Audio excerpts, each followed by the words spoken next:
চাচা, আমাদের গ্রামের অবস্থা তো বেশি ভালো না। শুনেছি গ্রামের উত্তর পাশে শফিক ভাই মদ বানিয়ে বিক্রি করছে। চাচা, গ্রামের পরিবেশ তো নষ্ট হচ্ছে, এখন আমরা কি করতে পারি? এই কথা আমার কানেও আসছে। শোনো ভাইস্তা, শোনো, যেহেতু এখন আমরা গ্রামবাসী এটার অ্যাকশন এখন নিতে পারছি না, কারণ ওর অনেক বড় বড় উপর লেভেল পর্যন্ত হাত রয়েছে এবং আমাদের থানার এসআই পর্যন্ত ওর কথায় উঠে আর বসে। কিন্তু শফিকের সাথে লড়তে গেলে মাথা ঠান্ডা করে লড়তে হবে, এটা মাথায় রাখো। চাচা, ও যে শুধু মাদক ব্যবসা করে সেটা না, ও তো সিন্ডিকেটও করে।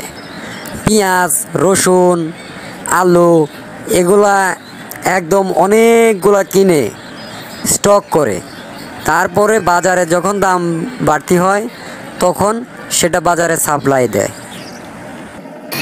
ঠিক আছে ভাতিজা, এখন বাসায় যা, দেখি আমি চেয়ারম্যান হিসেবে এটার কোনো কিছু করতে পারি কিনা।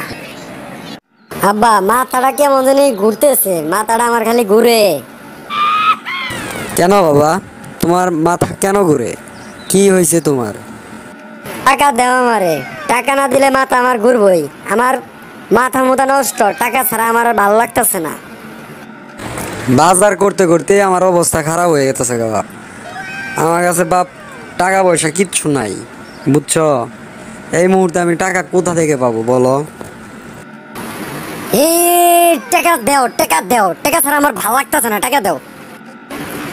টাকা দিবা, তা নাহলে কিন্তু আমি বাড়িঘর ভাঙচুর করে ফেলাবো। আমার এখন টাকা লাগবে, টাকা আমাকে এখন দিতে হবে। আচ্ছা ঠিক আছে, তোকে আমি টাকা দেব, তুই এখন খাওয়া দাওয়া কর, তারপর মাথা ঠান্ডা কর, আমি টাকা তোকে দিচ্ছি। ঠিক আছে, এবারের মতো আমি খাইলাম, কিন্তু টাকাটা তাড়াতাড়ি রেডি করো। কাকা, তুমি কোথায় যাচ্ছ? আরে ভাইস্তে, আর কোশ না, আমি যাইতেছি চেয়ারম্যানের কাছে, বুঝছস? ওই যে তোর ছোট ভাই বল্টু, ও তো মনে কর যে উত্তরপাড়া খালি শফিকের ওইখানে যায়, শফিকের ওইখানে যায় মদ খায়, রাতের বেলা এসে মাতলামি করে, বুঝছস?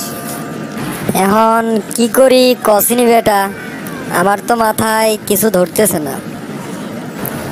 আমি কই কি যে চেয়ারম্যানের কাছে যায় কথাগুলো আপনি বলেন, বলার পর দেখবেন যে চেয়ারম্যান এগুলা বন্ধর একটা আশ্বাস আপনাকে দেবে, কারণ এলাকা তো নষ্ট হয়ে গিয়েছে, এলাকাটাকে তো ঠিক করতে হবে, এটা চেয়ারম্যান ছাড়া আর কেউ পারবে না।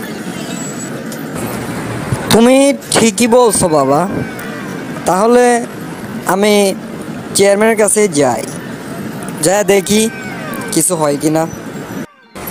চেয়ারম্যান সাহেব, আপনার কাছে আসছি একটা বিষয় নিয়ে, সেটা হচ্ছে উত্তরপাড়া শফিক মিয়া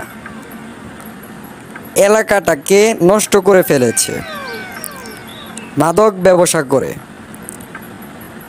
জোয়ান জোয়ান ছেলেরা নষ্ট হয়ে যাচ্ছে, যুব সমাজ ধ্বংস হয়ে যাচ্ছে, এবং আমার যে ছেলে, আমার ছেলেও সেইখানে যায় মদ সেবন করে। এটার বিরুদ্ধে কিছু করা যায় না চেয়ারম্যান সাহেব?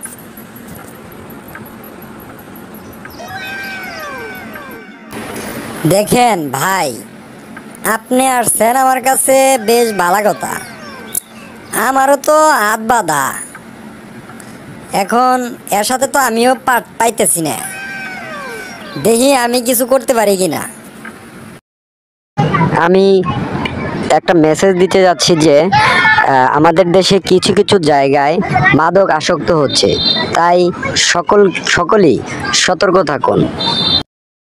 আর আমার ইউটিউব চ্যানেল অলটেক রাকিব সাবস্ক্রাইব করুন, লাইক করুন, শেয়ার করুন, আর কমেন্ট করতে ভুলবেন না।